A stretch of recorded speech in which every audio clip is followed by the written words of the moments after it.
So today we move into Chapter 11 dealing with heat exchangers. We're going to have 2 lectures on heat exchangers before we move into thermal radiation. So let's take a look. First of all, the section is just what are the different types of heat exchangers. We're not going to cover all of them. There's many types or styles of heat exchangers. We'll just summarize a few of them. Then we'll move to overall heat transfer coefficient. Have you ever seen big U in this class before? Yeah, we saw that. And so it's a combination of convective, conductive, resistances into an overall heat transfer coefficient. And in heat exchanger analysis literature, U is used often. All right, then we have a section. It's kind of funny. Look at 11.3 and 11.4. They have the same beginning, right? Heat exchanger analysis. How do you make calculations of heat exchangers? And so what we see is using the log mean temperature difference or using the effectiveness NTU method. So basically there's 2 great methods out there. One's a little older, using log mean temperature difference. Used to have it for a whole wide variety of heat exchangers. When you look in the literature, you can still find that where they have a correction factor adjusting for different types of heat exchangers. But over the years, the effectiveness log mean temperature difference is the preferred, easier to use, easy to implement, easy to do during exams especially. So what we do is we cover both methods. But what you'll find is that the log mean temperature difference is a little cumbersome to use at times. Sometimes it has to iterate to solve a problem, where the effectiveness NTU method is easier for a large variety of problems. Okay, then we'll talk a little bit about design. Basically, when you're designing a heat exchanger, either you have to size it or rate it. Size it, like how big does it need to be, or if you already know the size, then rate it, meaning this is what it can accomplish in kilowatts of rate of heat transfer.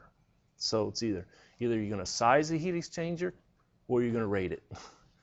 Okay, and then I'm going to try and talk about pinch analysis this semester. I don't know if I'll be able to get it in. But we only touch the surface of heat exchanger design, and when you have one fluid changing phase in a heat exchanger, like a condenser or an evaporator, boiler, which you have a lot of times you have to do detailed calculations throughout each location in the heat exchanger. Maybe the heat exchanger is so many meters of surface area, and you divide it into 100 little subsections, and then you have to check computationally each of those subsections to make sure that you don't get a delta T that's reversed. Like, hold it, my calculations are showing that I'm moving heat from something that's cold to something that's hot, making the cold colder and the hot hotter. It doesn't make sense. And in heat exchanger calculations, you look for those pinch points where you have a minimum delta T somewhere inside that heat exchanger, especially when you have phase change. But no time for pinch analysis. I'll just try and introduce it if I have time. But real practical considerations. Let's jump into it. So the one that we're going to use a lot is simply a concentric tube. And you might say, oh, boring. No, no, no. This is the bedrock on which a lot of calculations are done. Just what it sounds like. You have a tube, and you have an outer tube, and you have flow. Maybe the hot fluid is flowing this way in the inner tube, and maybe the cold fluid is flowing that way in the annulus in a counterflow configuration. And it's basically a counterflow concentric tube heat exchanger. That's very common. If we understand this and analyze this type of heat exchanger, we are doing well to solve a lot of problems. Now you can also have parallel flow concentric tube heat exchanger. Less common, more common to have the counterflow configuration. But there you go. So this is a counterflow configuration. Okay, we're going to talk about the temperature of the hot fluid in, and maybe the heat exchangers this long, and coming out here what we'll have is we'll have the temperature of the hot fluid coming out. Likewise, we have the temperature of the cold fluid coming in the counterflow configuration, and the temperature of the cold fluid coming out. So hopefully all that makes sense. It should be pretty easy to understand. How would you make a heat exchanger like that? Well, let me show you an illustration. You have to introduce the fluid in the annulus side, the larger tube, and then flow it over and then bring it out. And then maybe the hot fluid, run it down the middle of the tube.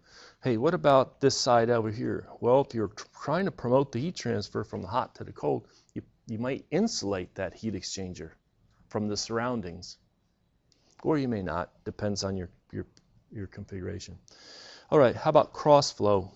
Well, a lot of times you'll have a device where maybe you have a manifold over here and you bring in some fluid and you have a manifold over here where you're going to collect it and then take it in and out. So maybe the hot fluid comes in, then it's going to flow through passageways that are connected to the manifolds and then goes out. So maybe the temperature hot in, temperature hot out, and then where do we have a cold fluid? Maybe the cold fluid flows perpendicular, crossing over the tubes.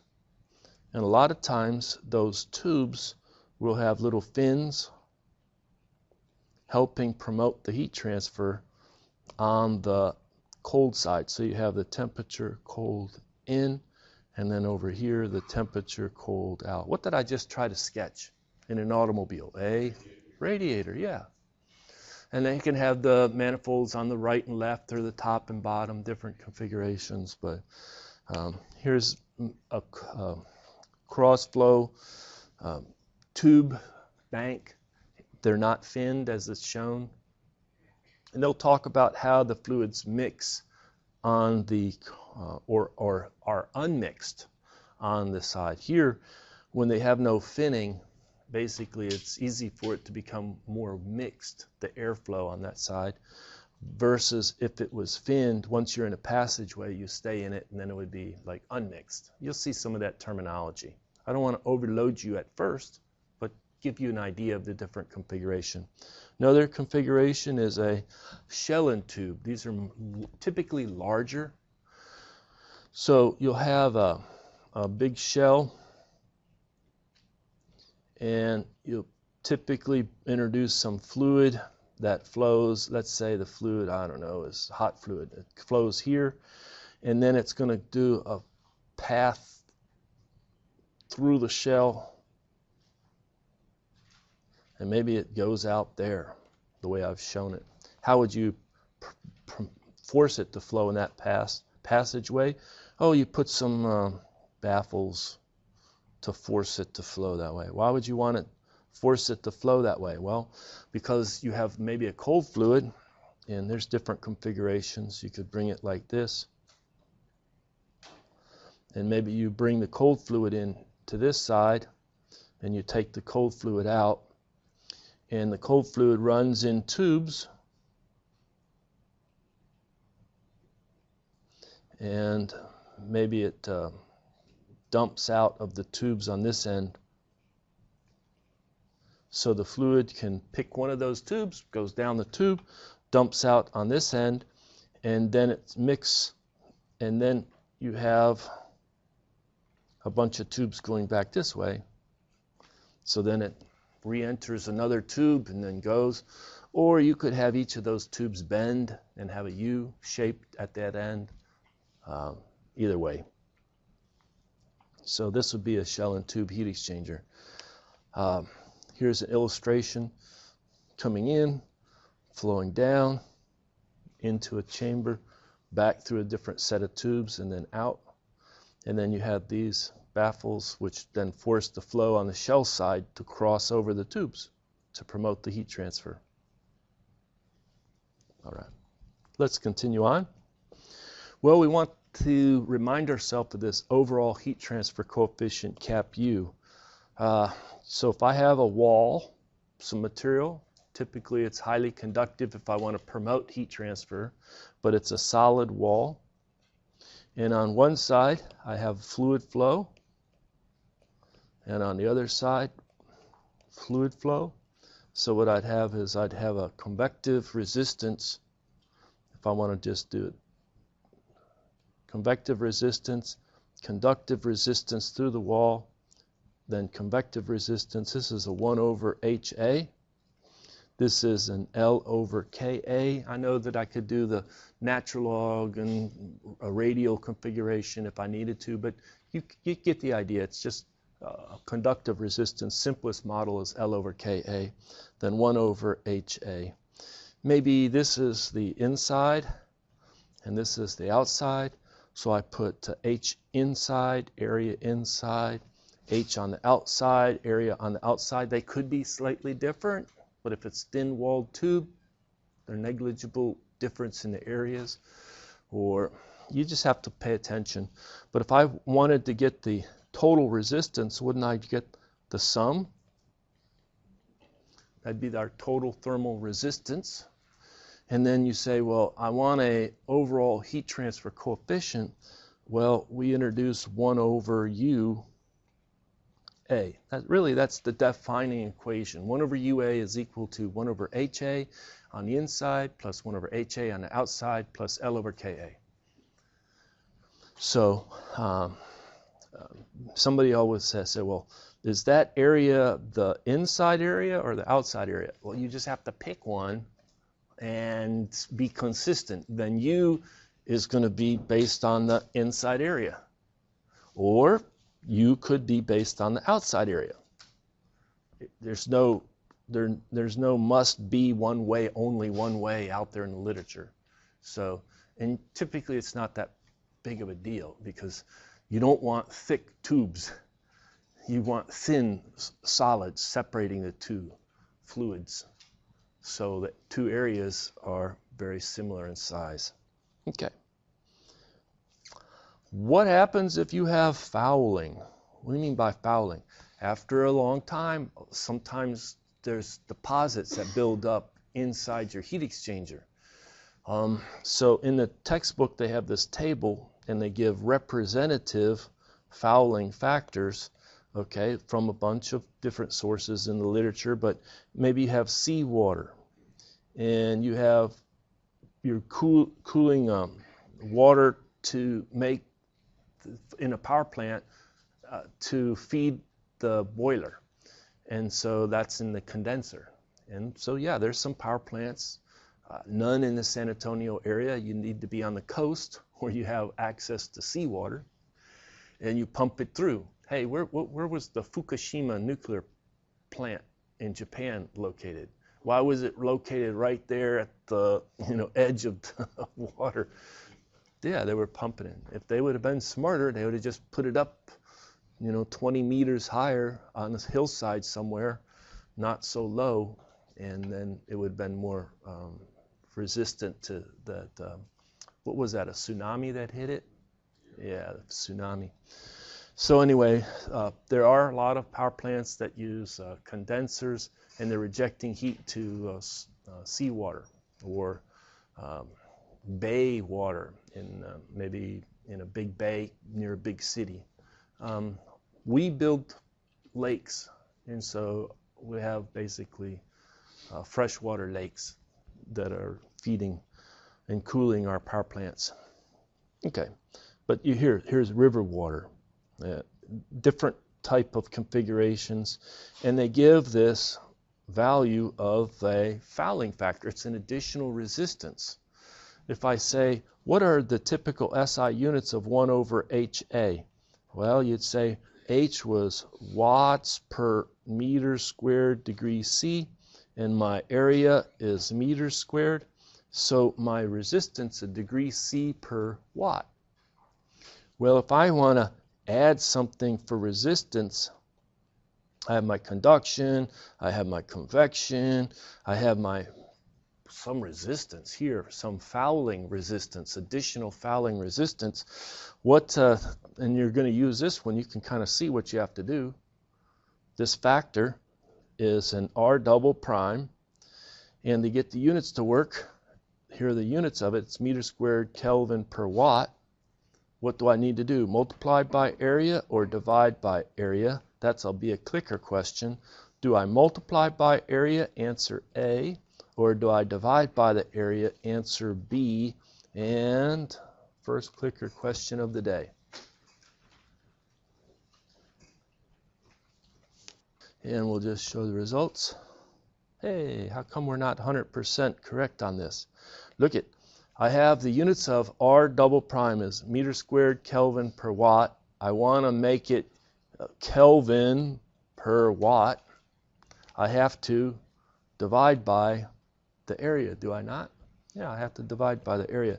Now, maybe it's because this is very confusing, because that R with the double prime typically would be like R divided by area.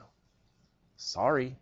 This is again where if I was the editor of the textbook, I would have encouraged to change the notation, because the notation is difficult to follow. But that's the notation in the book. I would prefer if the book would have used H subscript F, like a fouling convective resistance, something like that. But they didn't, so maybe I shouldn't even show you this. It's like, just get used to what's in the book so that you can solve problems correctly. And then know to pay attention when you're out there, if you have to work in this area, to what the units are and how to handle that fouling.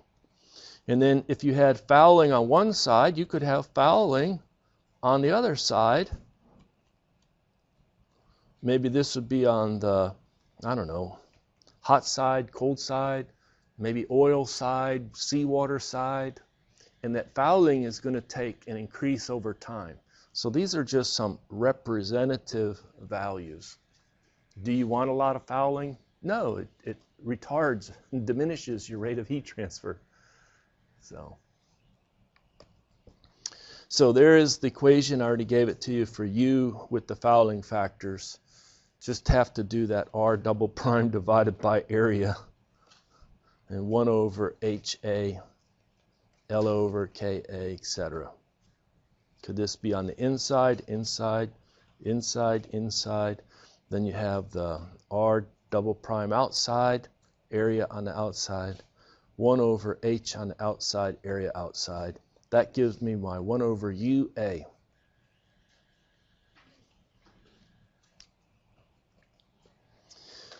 Okay, so the one that we're going to spend a lot of time are these concentric tube heat exchangers. And we have to analyze get the temperature distribution inside that heat exchanger. And we're going to have both parallel as well as, what was the other case? Parallel flow and counterflow. The less common is parallel flow, but we want to be able to analyze it. The good thing about parallel flow is I think it's easier for the student, because what you do is you plot temperature as a function of x.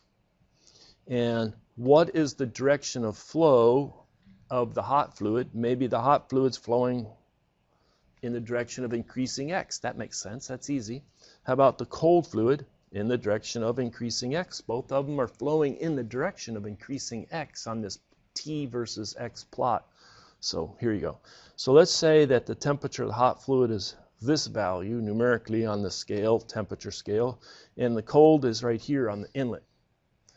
So you can get a bunch of different configurations. The simple one would be something like this, where the hot's coming down and decreasing in temperature, comes out a little cooler, but still the temperature of the hot out has to be greater than the temperature of the cold out. I should have changed color on that. Let's change color. Temperature cold out is lower than temperature hot out. It has to be. You can't get them to cross in a parallel flow. So always at any location x, the hot is greater than the cold. All right. So what do is we come in here and we say, here's a little, x to the distance x plus delta x. So this little distance is delta x. And then we say, give me an equation for the small amount of heat transfer. You could put it as dq. What is the little amount of heat transfer right here, dq, in that length dx? Well, my equation would be the equation for the heat transfer would be the convection coefficient, but we're going to use the overall heat transfer coefficient times that area, and it's a small area, so I'll say dA, times the temperature difference, it dries it, the temperature of the hot at that location x, minus the temperature of the cold fluid at that location x. I'm overemphasizing that the hot is at a location x. Let's get rid of this, clean it up a little bit. Do you see that? All right, what is my area? Well, the simple equation would be some perimeter times dx. The P is for perimeter, P dx, that makes sense. So this looks like the start of a differential equation. Yeah, and then we can use the differential equations to solve for the temperature distribution. Again, we're looking for T as a function of x for the hot fluid, as well as T cold as a function of x. Okay, that's one equation. What happens is the hot starts changing its temperature. So if I look at another equation, this is a rate equation. It's based on Newton's law of cooling. Remember, at the beginning we had a rate equation for conduction, rate equation for convection, a rate equation for thermal radiation. And this is a statement of the rate equation. Okay. Now you also have some energy balance statements. So an energy balance statement would be, if this is coming out of the hot fluid, so the energy balance from the perspective of the hot fluid, then what is the result is that I have a change in the temperature of the hot fluid, right? I'm going to have the temperature of the hot at x plus delta x, and I'm going to have the temperature of the hot at x. So again, this is x plus delta x. Which temperature of the hot is greater, the inlet or the exit? Right. And so this is the greater value. No, this is the higher value. Isn't the hot? It's going down. Okay. So it's like the energy balance says, if I know the mass flow rate of the hot, the specific heat constant pressure of the hot, and I have a temperature change of the hot, then that's what came out of the hot. Because I want to have the right sign on this, I need to put a minus sign right there. Why? Because this temperature right here is lower than that temperature, and I want to talk about a positive rate of heat transfer. All right, so that's a energy balance equation. Now, what I'm going to do is I'm going to modify this a little bit. I'm going to divide by a little delta x, and I'm going to multiply by a little delta x. All right, well, that was insightful, because now I'm going to say in the limit, as the little delta x becomes smaller and smaller, what does that ratio become? From calculus becomes the derivative. So you get that this becomes minus the mass flow rate times the specific heat, both of those are for the hot fluid, times the rate of change of temperature of the hot with respect to location x, times delta x, or dx. I can put a dx there, dx. Okay, you can do an energy balance for the cold fluid. Well, this time that dq is being added to the cold fluid. It'll be the mass flow rate of the cold fluid, specific heat. Both of those are the cold fluid. And then I have the temperature of the cold at the x plus delta x minus the temperature of the cold at x.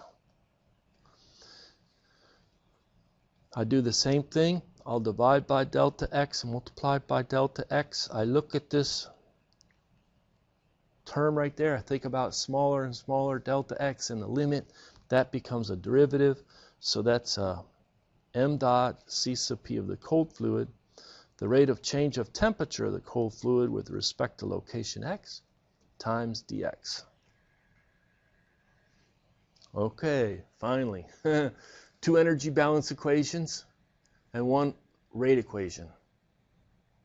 What we can do is we can combine these and we can get a final energy balance equation. Let's do with this one. Let's do this one first. So the total Q happening from beginning to end of that heat exchanger would be the product from the perspective of the cold fluid, m dot C of the cold fluid, or C sub P. A lot of times we leave off C sub P.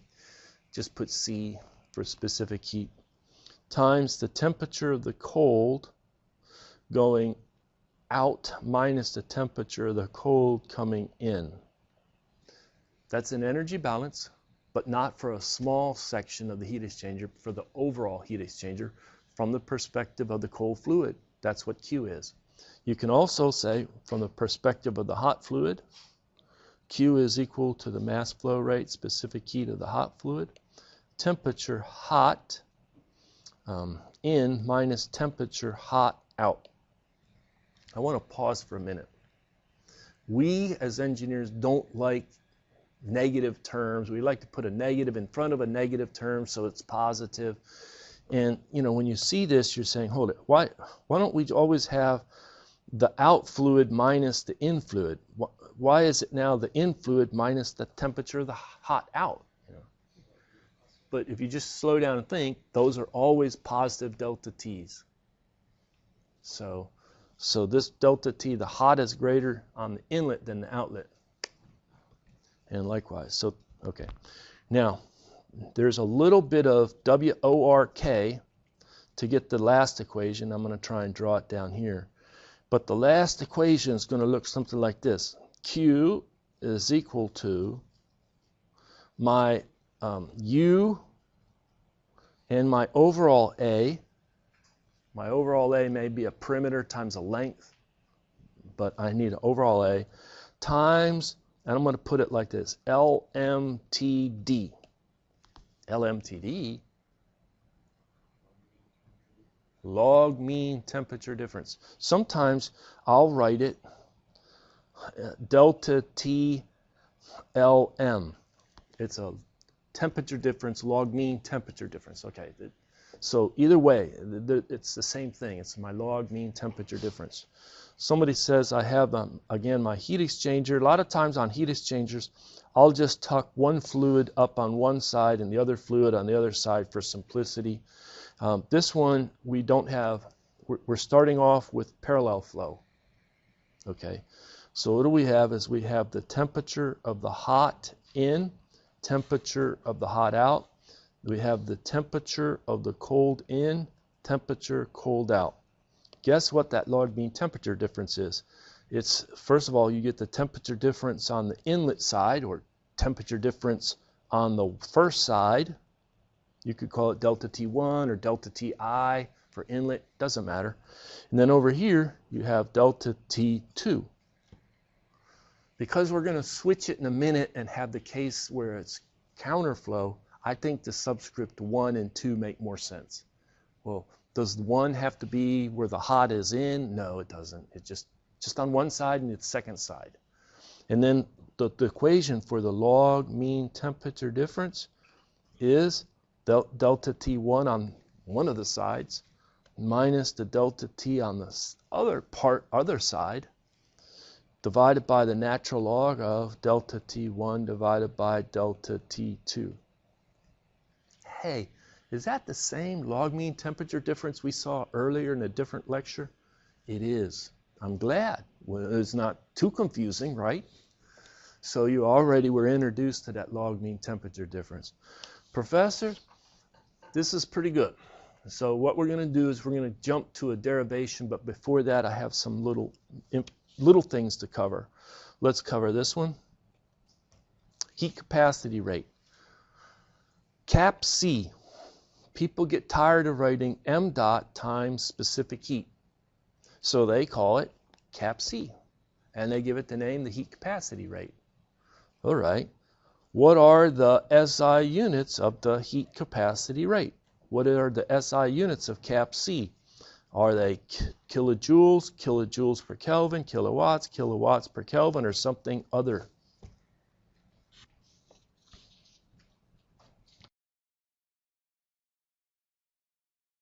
So it's kilograms per second for the mass flow rate, kilojoules per kilogram Kelvin. Hey, where'd that come from? You have to know something in life. Specific heat. The kilograms go, you have the kilojoule per second as a kilowatt, and then you have a, don't forget to divide by Kelvin, or remain there. So there you go. That's the correct units. So another clicker question is, we're interested in this temperature hot in, temperature cold in. You could see the configuration, the flow of temperature. You could tell this is parallel flow. One of these equations is incorrect. Which equation is incorrect? Which was not correct? Let's go ahead and grade it.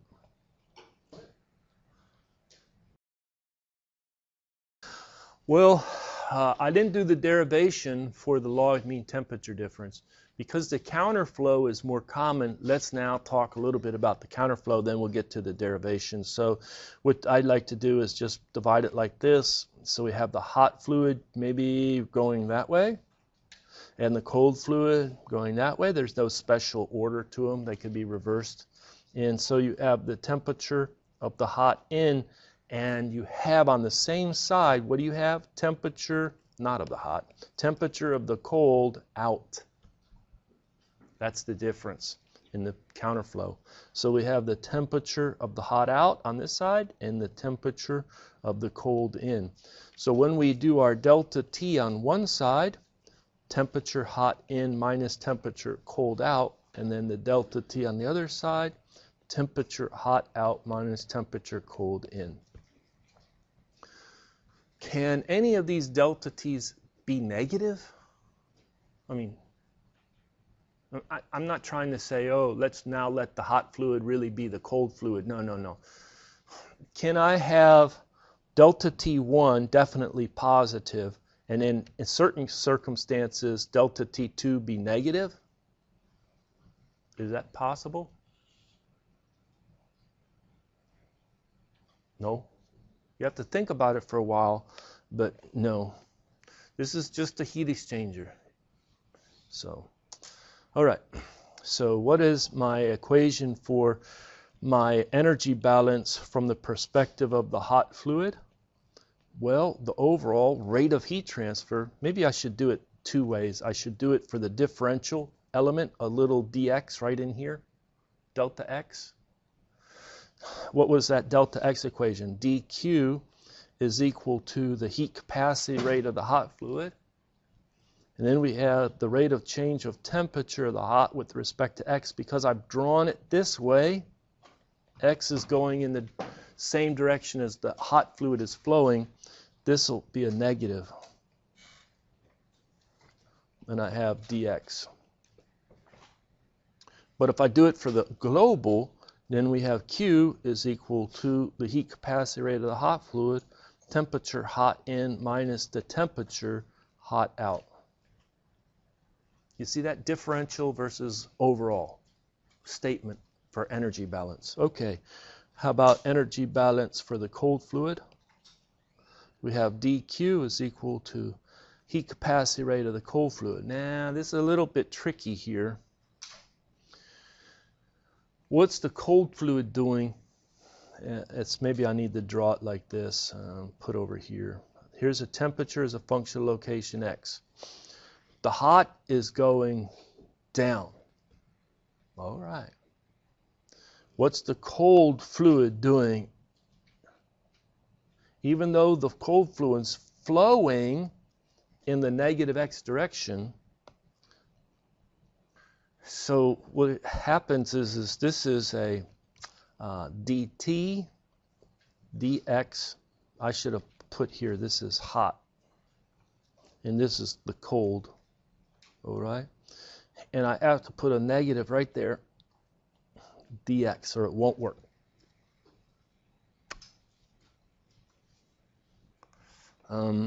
Maybe one way that I could have done it a little different to avoid both of those negative signs is I could have maybe run the heat exchanger like this, run the hot fluid that way and the cold fluid that way.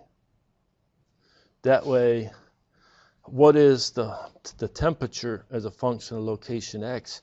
Well, the hot's going to be the hottest over here and going down, and the cold will be the coldest over here and going up, and then I would have avoided those negatives. Sorry, but I think you can handle it. So what about a global statement? Q is equal to the heat capacity rate of the cold. Then we have the temperature of the cold out minus the temperature of the cold in. How about our rate equation? Well, our overall Q is equal to my UA log mean temperature difference. Professor, that's the same equation for both counterflow and parallel flow?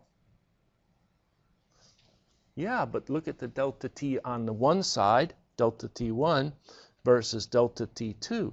Were they the same for the parallel and counterflow? No, they're different. So that's why the same equation works. Q is equal to UA delta log mean temperature difference. Okay, what about this one? dQ, it's a rate equation, and it was equal to what? My U times, I'm going to put perimeter dx, that's my little area, times the temperature hot minus the temperature cold. So Professor, when are we going to see the derivation of this equation? Because I'm a little skeptical that that's true. Well, glad you asked. But I've learned that I can do this derivation. I used to do it starting from a clean sheet, but now I just summarize it. All right, so what do we have at the beginning here? We have, what's this in this? They're definitions. That's my heat capacity rate for the hot and cold. What is equation 1 and 2? What did I say they were from? Energy balance from the perspective of the hot fluid, equation 1. Energy balance from the perspective of the cold fluid, equation 2. The way I've written it, I have two negative signs in there, meaning I'm bringing in the hot and flowing it in the positive x direction. And the cold is in the opposite. Okay, because this is, we're doing this for counterflow. You do the same derivation for the parallel flow. It's a little easier maybe, and you get the same final equation. Okay, what is this equation down here? It's our rate equation, right? So now you take one equation and equation 1, equation 3, and you combine them. And you do equation 2 and equation 3, and you combine them. Doesn't look like you're going anywhere. But then you can go up here. What was the step?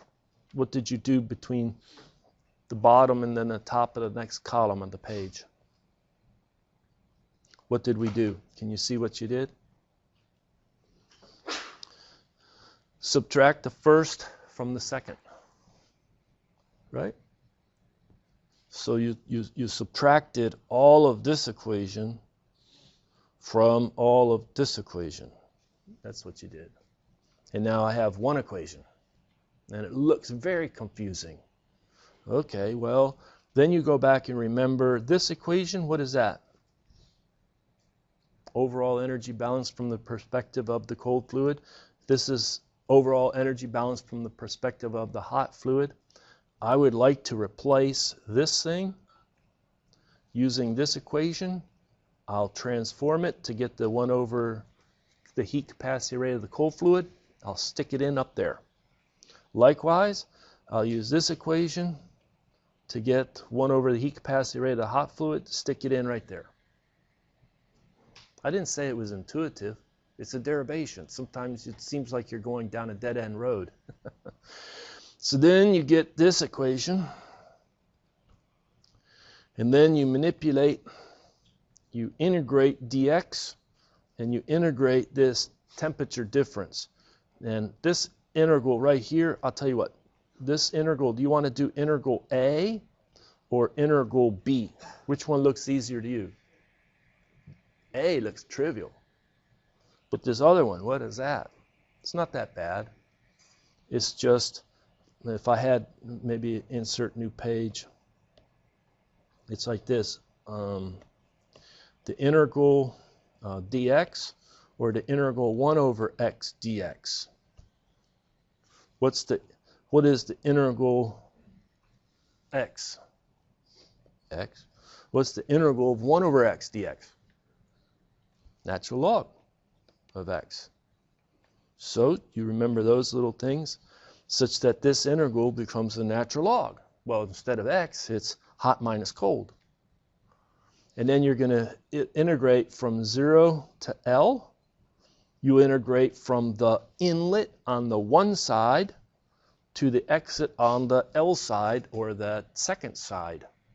This would be on the one side right there. This would be on the second side at L. So that's where you get this log of the temperature differences. Okay, so now I have L and I have the P and the L, that becomes an A, and I just repackage it so I get Q is equal to UA times whatever group of delta T's, and that brings about the log mean temperature difference. There it is. QED, what's that? Latin. Hey, what we wanted to demonstrate, we've now demonstrated. We're done. Are you happy? Okay. You could do the same thing for the parallel flow. I just did it for the counterflow. All right, so we have a counterflow heat exchanger. The inlet temperature of the cold, the outlet temperature of the cold, the inlet of the hot. You have the mass flow rate of the hot and cold, the specific heats of the hot and cold. You're given the area. Calculate Q in kilowatts for this problem.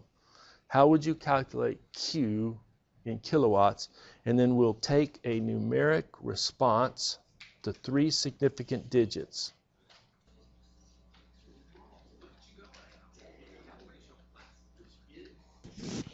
All right, so how did we solve for it? Well, there's 3 equations that you can use to calculate Q. Don't forget energy balance for the hot fluid, energy balance for the cold fluid, and then the more complicated would be our rate equation. The rate equation has that UA log mean temperature difference, but these are easy. This is a heat capacity rate of the hot, and then the temperature change of the hot, and this is the heat capacity rate of the cold, temperature change of the cold. So you would like to use one of these easier equations. If you look at it, they give you both the cold in and out. If they give you both the cold in and out, right, then all you have to do is, that's the easiest equation. Whoops, I think I messed it up there. Anyway, the cold, energy balance for the cold, so you get the mass flow rate of the cold, the specific heat constant pressure of the cold, the temperature cold out minus temperature cold in. And that gives us Q, right?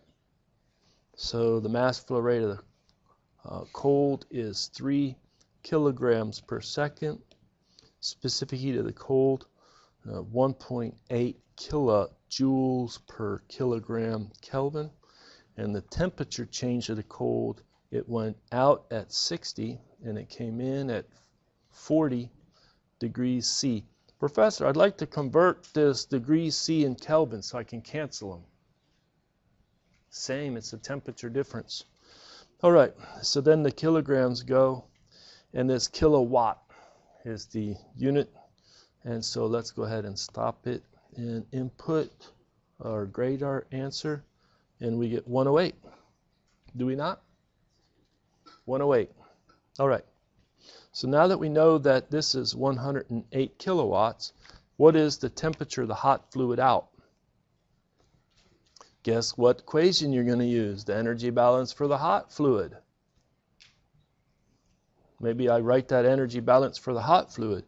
Q, which we just solved for, it's 108, is equal to mass flow rate of the hot, specific heat constant pressure of the hot, temperature hot in minus the temperature hot out. What's the only unknown in this equation? So go ahead and input 3 significant digits, temperature of the hot out.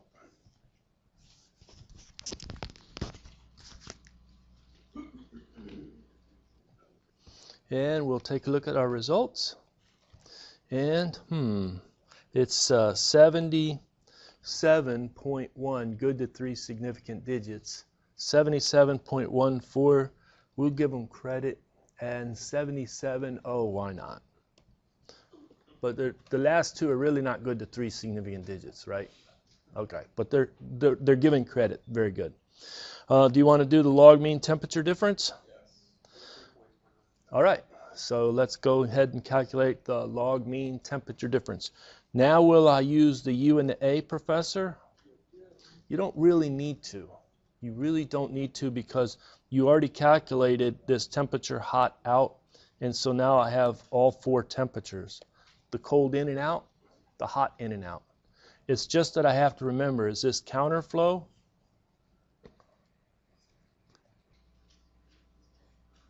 I would bust it. It wakes me up in the morning. All right, so let's go ahead and stop this, and we'll show the results. And so, oh, we got a lot of them. I'll have to take a look here. So it's 33.4 is definitely correct. 33.44, not the 3 significant digits. This is not quite properly rounded off, but we'll give those credit. What about 30.7? I got 4 people with that. How did we get that? Did we use the U and the A? Is that how it went? No, if you use the U and the A, you'll still get 33. Yeah, you did it both ways and you got them. So, Okay, well, I would do this. I'm going to just say that you calculate delta T on the one side. And when I did it, I got that it was 30, and delta T on the second side, 37.14. And then you combine them in the log mean formula. And it's, 33.4. You can just tell what it should be. It should be between those. Okay, let's move on.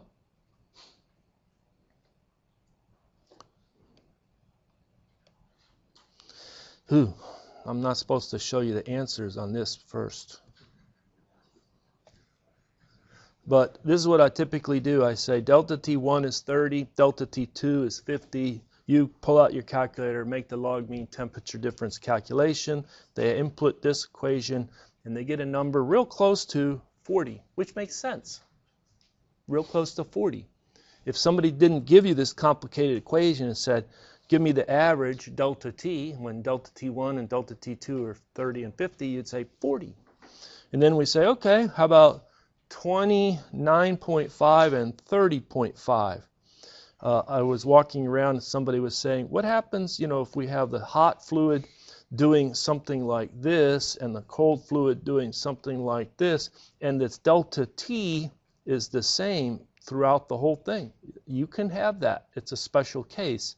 Isn't this close to it, where the delta T on one side's almost 30, a little bit less, and the delta T on the other side's almost 30, it's a little bit more? Well, when you run this number, what do you think you're going to get?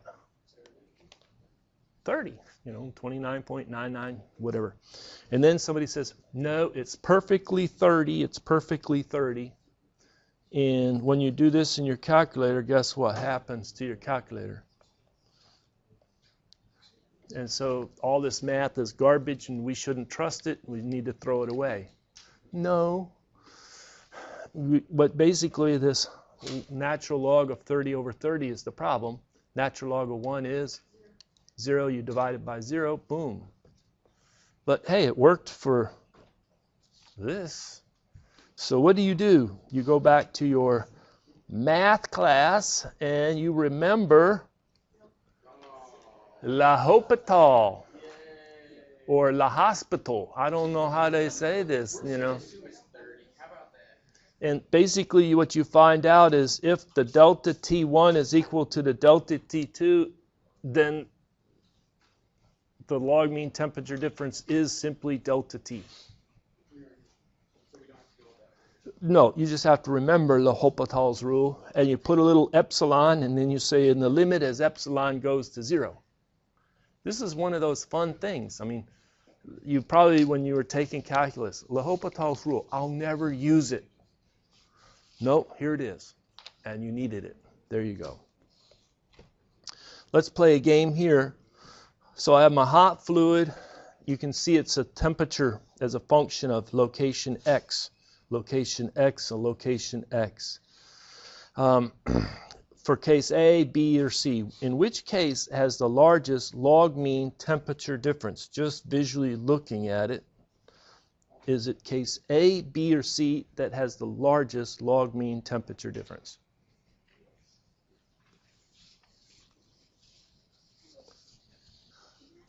The log mean temperature difference, it's not just driven by one side. On this side, it's 30, 30, 30. It's also the other side. Here it's 30, 5, 15. My guess is case C. It's like the average delta T throughout the whole heat exchanger.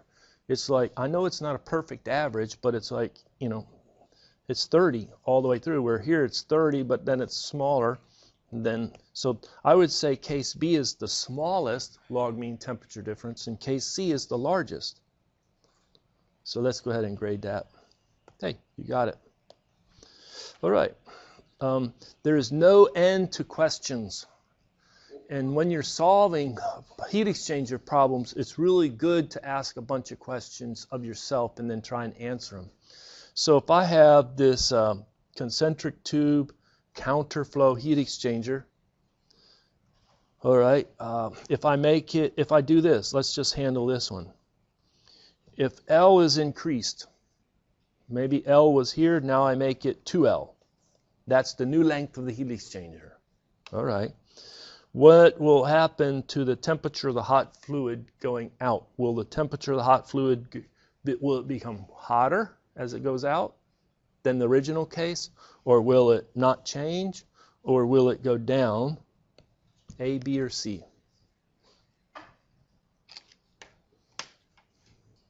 We'll stop and show the results.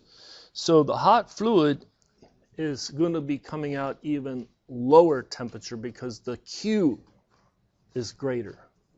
Larger area. So there you go. That one did pretty good. It will go down. Let me think about this for a minute. When you have this, it's not as if this line just continues to go straight down and somehow this line, I don't know, goes up twice as much or something. No, no, no, no. What you have to do is you have to reset. And so if I doubled the size of the heat exchanger, the temperature cold in is now moved over here. The temperature hot in stays where it's at. And then I have to redraw my red line and blue line. And when I do that, this blue line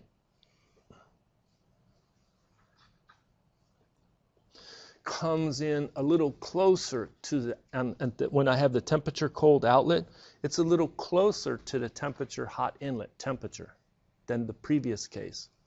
And the hot, like that.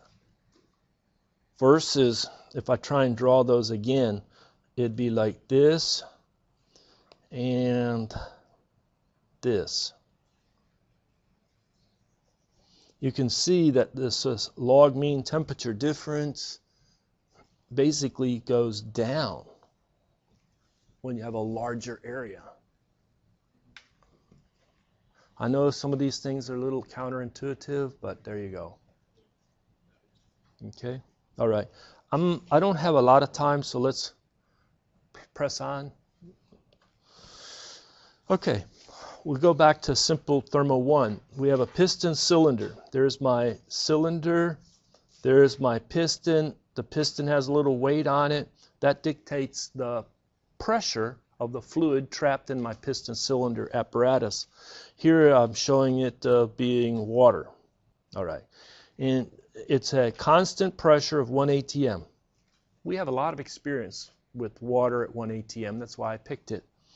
And you're going to now add Q. You're going to transfer some heat into the water. And it will result in an increase in the temperature of the water. True or false? And now you just play this thought experiment and you say, I want to start the water temperature at maybe 99 degrees C. Tell me a little bit about water, 99 degrees C, 1 atm. Then I want to maybe heat it up until it's 100 degrees C. No, let me take it to 101 degrees C at 1 atm. What's the special temperature that I'm kind of going 1 degree below and 1 degree above? The saturation temperature at 1 atm of water. It's where it boils.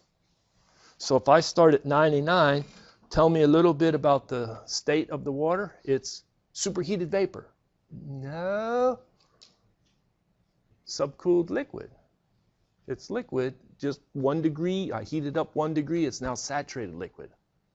I continue to pump heat in. What happens to the saturated liquid?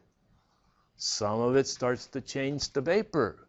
I have a two-phase mixture of liquid vapor. I keep pumping heat, pumping heat, pumping heat. More of it becomes vapor, more of it becomes vapor, until 100% of it's vapor. It's now saturated vapor. I can't pump any more heat. No, you can. You just keep on pumping heat and it becomes superheated vapor. Right? So that's our thought experiment. What we're going to need are these specific heats, a constant pressure. Again, sometimes the units, this is too easy, but let's get your free clicker points. What are my units for the specific heat of, let's say, any substance?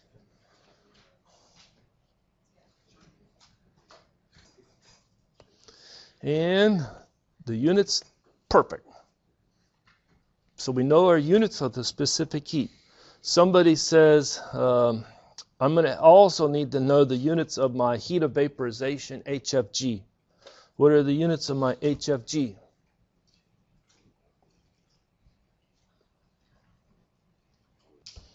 And how come we're not 100% correct? Somebody says, I need to know the specific heat of liquid water at 1 atm. Somebody says, I need to know the specific heat of water vapor at 1 atm. Somebody says, I need to know the heat of vaporization of water at 1 atm. Where would you get these three values? In the table, right? In our textbook. Let's go ahead and pick off this value right here. I want the specific heat of water vapor at 1 atm in 3 significant digits, kilojoules per kilogram Kelvin. If you don't have a textbook, you're at a significant disadvantage.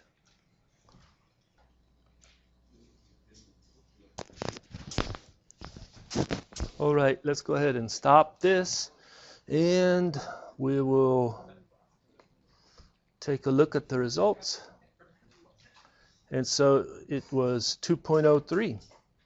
Now 2.0, that's the 4 significant digits, but we'll give it to 2.017. Where were they at in the table? Close? Were they off a line? One above. Well, okay, you're off a line, but we'll give you credit. How about this one? 2.2. Hey, there's multiple dots in there. I think we'll give them credit because I know the intent. That's Yahoo answer. Now, what about the 203? What's wrong with this 203? This one's the wrong spot. I don't know. I got to move over. Okay, sorry. $100, that's what I'm thinking. It's the difference between $1 and $100. It's a big difference. So, HFG, somebody's thinking of HFG, heat of vaporization. Let's just call it quits there. Okay. Well, table A6 gives you those values. So you play this game of heating it from 99 to 101 degrees C. That's right around the boiling point. The vast majority of the heat went into changing phase. It went into changing from saturated liquid to saturated vapor. Really didn't take much heat. It took only 2.03 kilojoules to heat the 1 kilogram from a saturated vapor to superheated vapor at 101. And likewise here, it's a little bit of heat to heat the subcooled liquid up to the boiling point. Well, you do the same thing. Maybe you start it at, what's the lowest temperature the liquid could be at? 0.01 degrees C. When you see 0.01 degrees C in water, what do you think? So basically it's a very, very low temperature. If somebody says I've got water at -2 degrees C, what does it state? Ice, solid, right? Unless you have some phenomenal pressure, but we're at atmospheric pressure, 1 atm. So anyway, this is just above the ice point. I picked it just, I don't know, maybe I should have just put whatever. It's liquid at 0 degrees C. Maybe I could have done that. It would have been as good. So you heat it up, and it all the way up to the boiling point from 0 up to 100 degrees C. That's going to take 420 kilojoules of heat. How'd you get that? Specific heat times delta T, close enough. Somebody says, well, this is the same value to change phase, saturated liquid to saturated vapor. But if I want to take it all the way to about 100 above, that's be 200 degrees C, then it's going to take 200 kilojoules, about 7%. Again, these are using specific heats and delta T's. Specific heats in liquid, delta T. But you know, that's really not that bad of an approximation. When I check it, with RefProp, which you could check, you'll find that, what did we say? It was about 420? 419, close enough. And then it was around 200, 199, close enough. 2,257 kilojoules per kilogram, the same. So 5,257. Okay, so I think I jumped back too far. 420 and then 200. So those specific heats, constant pressure, they work over an extended temperature range. They're pretty good. All right. Why do I not have that? Oh, what I want to do is I want to make a plot now. So if I plotted, there's 2 plots of interest. Let me leave enough room here. And I plotted Q going into my fluid. And the Q was in units of kilojoules per kilogram. And I'm going to plot temperature in degrees C. So let's start it at 0 degrees C. Let's go up to 100 degrees C, and then finally up to 200 degrees C. So let's start it where I'm at 0 degrees C, saturated liquid, and I put a little heat in, and I put a little more heat in, and I put a little more heat in. How much am I going to have to put in? I'm going to have to put in about 420 kilojoules per 1 kilogram of that water to get it up to a temperature of 100 degrees C. Do you see what we did? We used that 420. All right, now I have to do a little math. I have the 2257, and I have to add 420 to it. So that's about 2677. Did I do that math okay? So I'm going to have to add. I want to draw this to scale.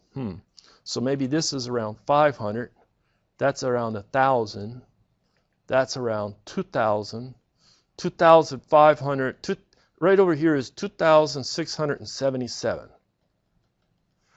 What's the temperature after I pump all the heat up to, I'm now put in a total of 2,677 kilojoules for every kilogram. What's the temperature at?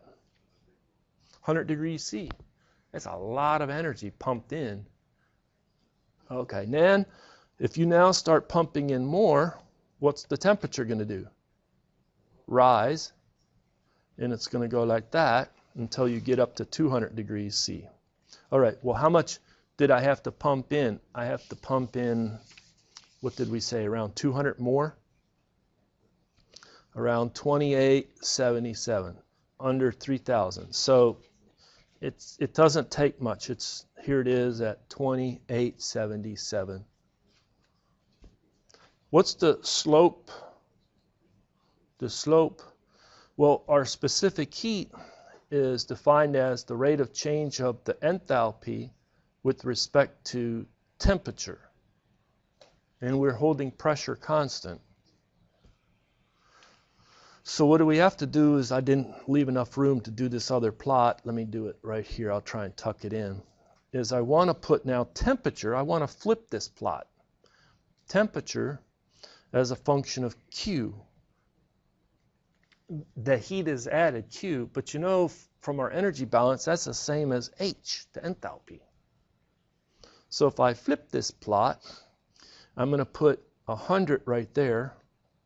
I'm going to put 200 right there. I'm going to put 0 right there. And I'm going to start the plot at 0. It's like how much heat is added, or a delta H. And then I have to go up to 420. 420, right there's 500. It goes like this. Now I can get, what is that slope? That's my specific heat. Then we have this huge, it goes way up, how much, to 26 something, 77. And then it goes to 200, it has a lower slope. So this slope was around 2, this slope is around 4.2. That's our slope. Now the question is, can you estimate an effective specific heat for water during the phase change? You're saying, well, I need to get the slope of this line. You see what we're doing? So here's my clicker question for you. What is that effective specific heat for water during the phase change, 100 degrees C at 1 atm? Is it A, 2 kilojoules per kilogram Kelvin, 4.2 kilojoules per kilogram Kelvin, 2257 kilojoules per kilogram Kelvin, or infinite?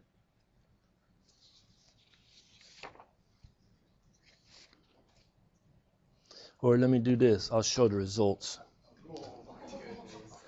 And so I'm going to say that this is the specific heat, constant pressure of the vapor. We are not, I'm asking in the two-phase region. That's what this question is asking. In the two-phase region, when it's going from saturated liquid to saturated vapor, what is its effective specific heat? This value is the specific heat of the liquid. This is HFG, just corrupted with the unit, but that's the numeric value of HFG. And if I take off this K, then it is HFG. So I don't like answer A. I don't like answer B. I don't like answer C.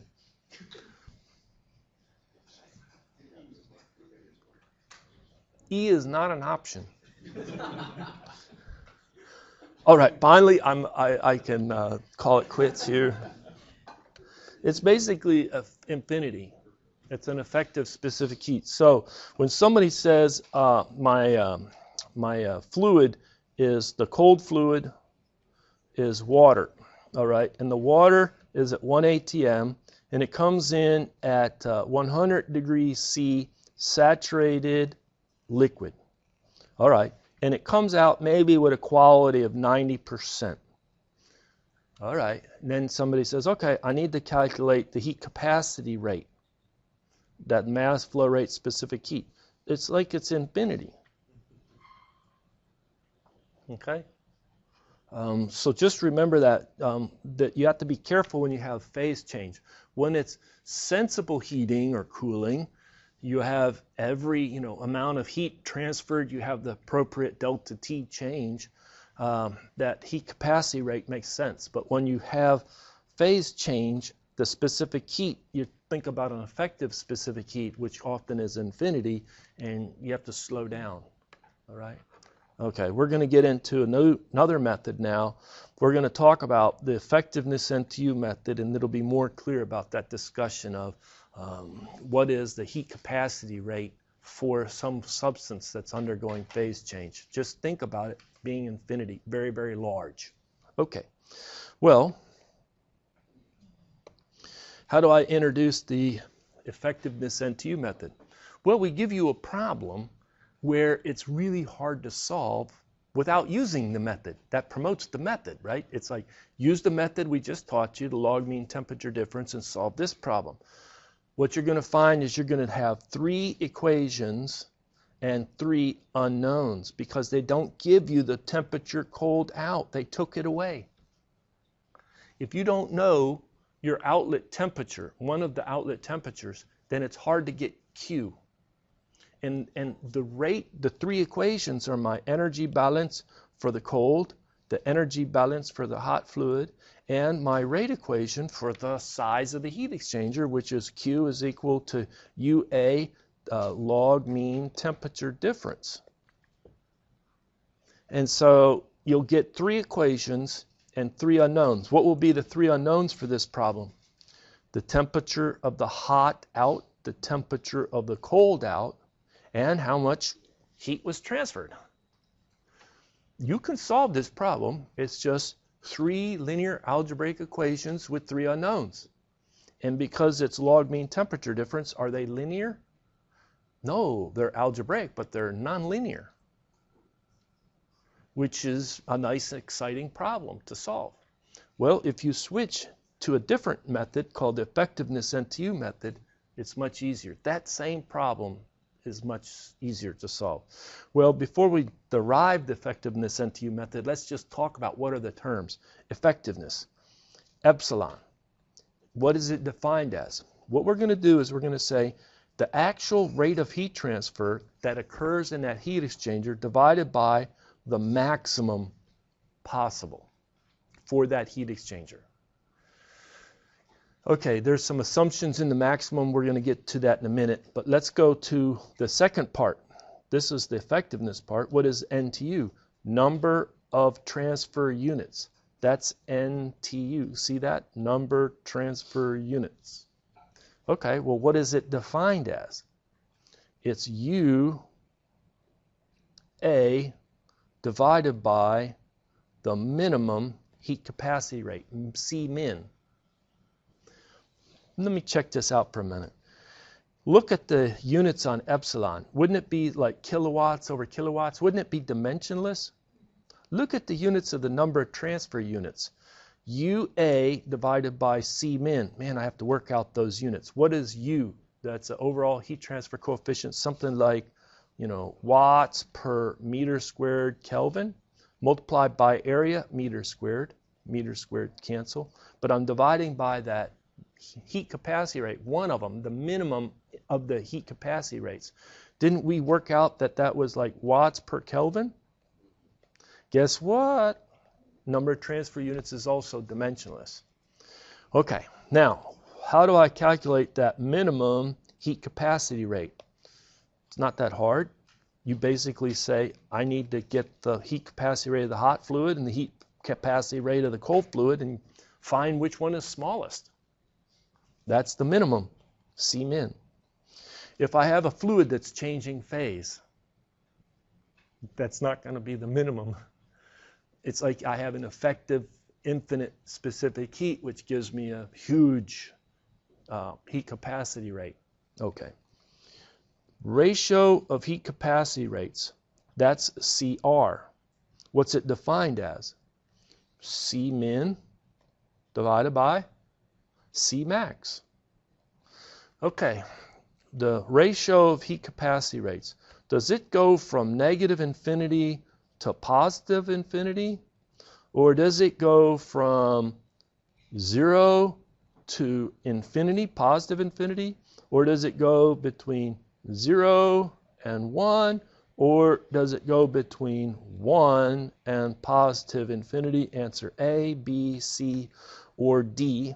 What is the range that I can expect for C sub R, which is the ratio of heat capacity rates, which is C min over C max?